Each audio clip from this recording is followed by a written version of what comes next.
All right, guys. So moving on to the next part of this. All right. Let me get it to move. All right. So so the humans in early cultures used natural elements like caves, right, or rudimentary forms of shelter. They initially started to build structures that relied on wood and fibrous materials and stacked stone. Stacked stone, in some places it can endure, but in most places it didn't. Okay, earthquakes and just motion and people killing the people inside and taking their rocks for themselves was probably a common thing.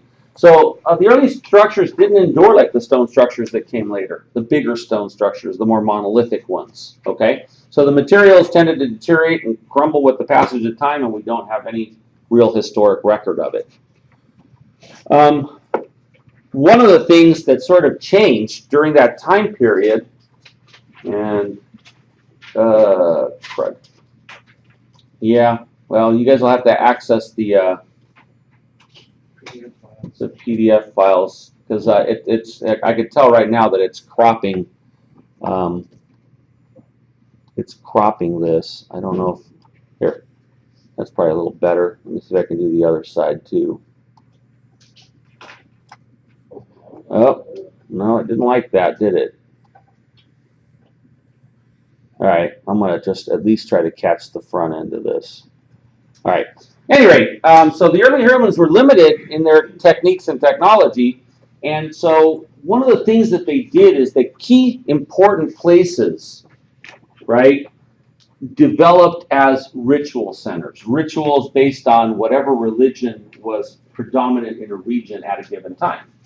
Okay, and so one of the things that you got to understand about that is that those are the key places that are left to us. Those are the key places that they can go back to and sort of dig up. All right?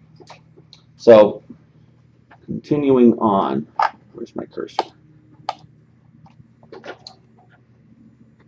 When we think of ritual centers and we think of prehistoric architecture, the things that remain to us are, in many times, created from large stones called megaliths.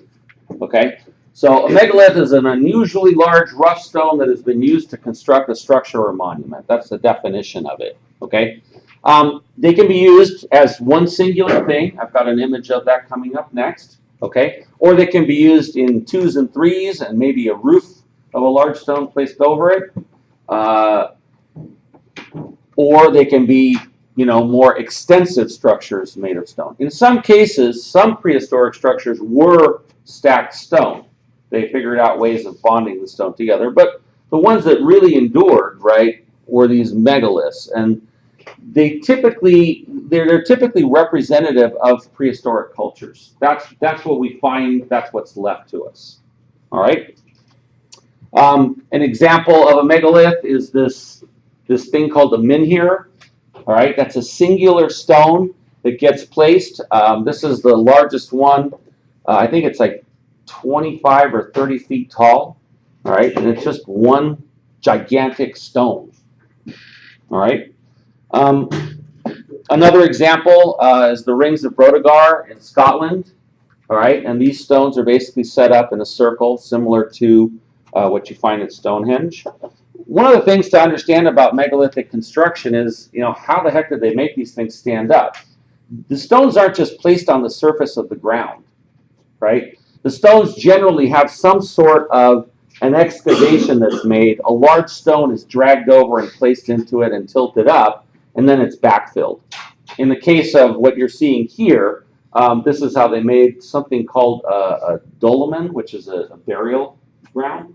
Which in the case of these, they would basically put the stones and set them up, similar to the one that you see on the one side, and then they would pile dirt around it so that it became kind of a man-made cave of sorts. Earth sheltering. A what? Earth sheltering. Okay. So coming up next, you see one of the things I need to put in more discussion on ritual centers. Okay, but here, moving on. We're going to take a look at a few ritual centers and date back to the time periods.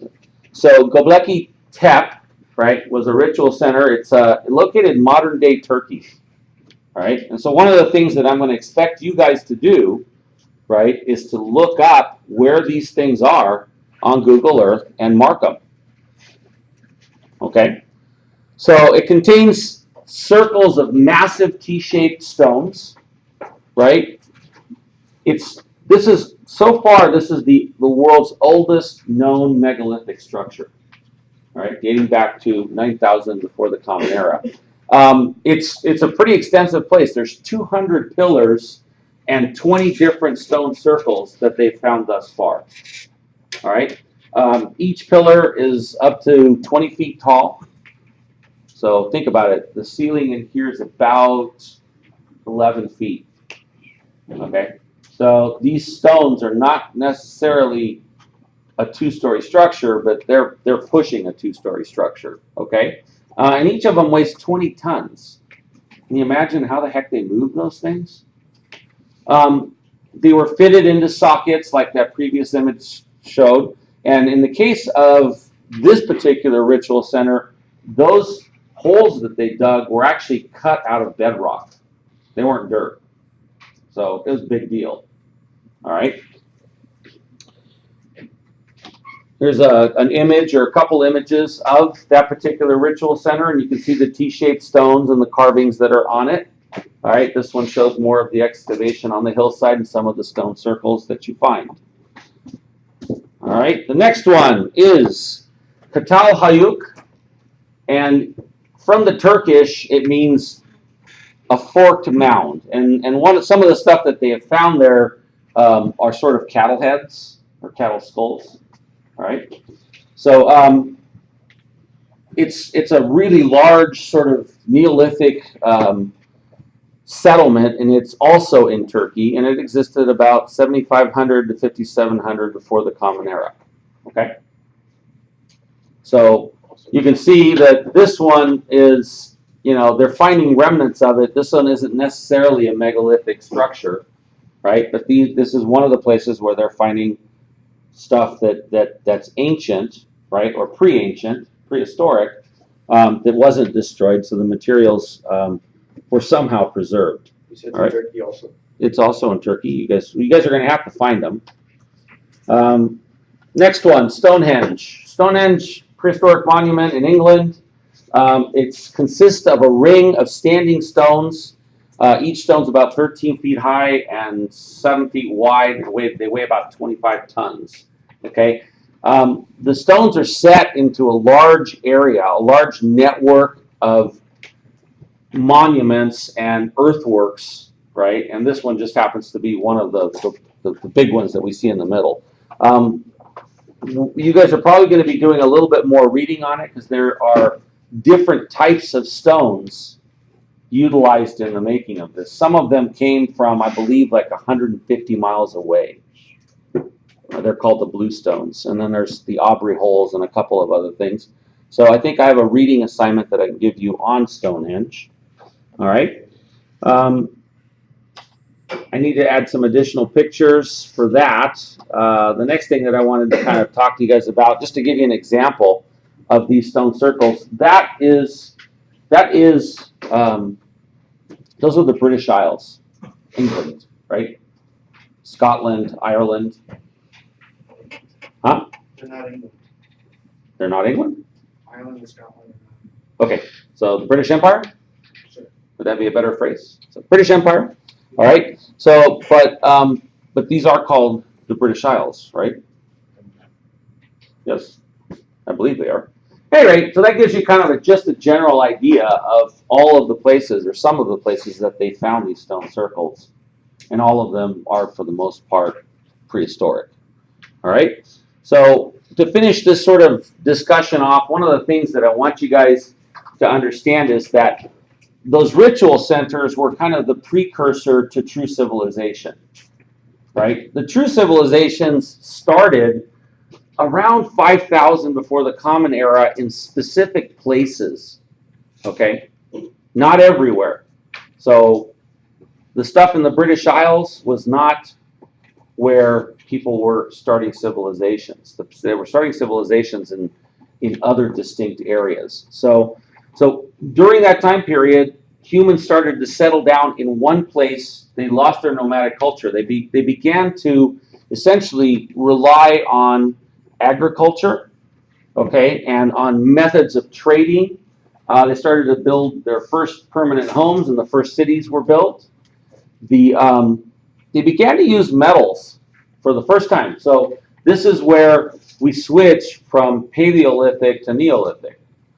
All right, I believe that's the correct phrases, and it's the beginning of this sort of age of making tools out of metals, which were much more sophisticated and had a much greater technological capacity. They also started making instruments of war out of it too. About 3000 BCE, or before the Common Era, they started to create a system of letters and began to write. The new form of living was called a civilization.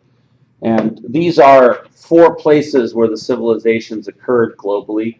So I wanted to make sure you guys are kind of understanding the geography stuff that we learned last week, right? So you guys should be able to clearly identify Africa here, right? You guys should start to, sorry Batul, start to understand where Asia and Europe are and the approximate division line at the Bosphorus of Turkey. Okay, we have to keep Batul happy. But we have essentially 4 locations in what we'll call Africa, Asia, and Europe. Or actually, it's Africa and Asia. So the one that you see in yellow is the Nile River. So that's where one of the great ancient civilizations started.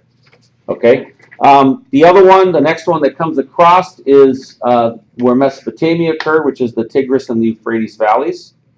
All right. The next one is in India. The Indus Valley civilizations occurred there. And then finally in China, the Yellow River Valley, all the way on the other side of Asia. Okay? All right. And that finishes the slideshow. Yay. Thank you. Thank you very much. Now,